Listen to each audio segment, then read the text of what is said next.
ఏపీలో టీడీపీ జనసేన గెలవడం ఖాయమన్నారు కాంగ్రెస్ నేత ఎంఎం పల్లంరాజు.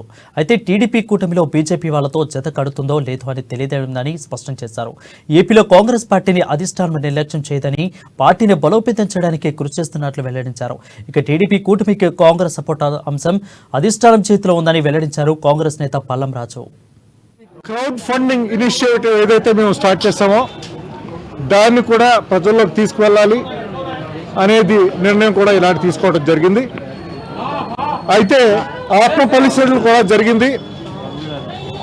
కొన్ని ఓటములు గెలుపులు ఈ మధ్య జరిగిన రాష్ట్రాల్లో ఏ కారణాల వల్ల జరిగాయి, దీన్ని ఏ విధంగా సరిదిద్దుకోవాలి అనేది కూడా ఇవాళ చర్చలో జరిగింది. నేను మాట్లాడినప్పుడు ప్రత్యేకంగా ఒక ఇష్యూ గురించి నేను చెప్పాను. ఈ వచ్చే డిసెంబర్ 28, 29 కూడా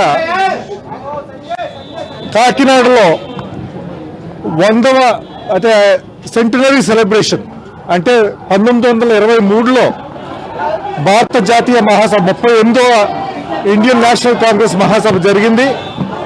దాని వార్షికోత్సవం కాకినాడలో చేయబోతున్నారు.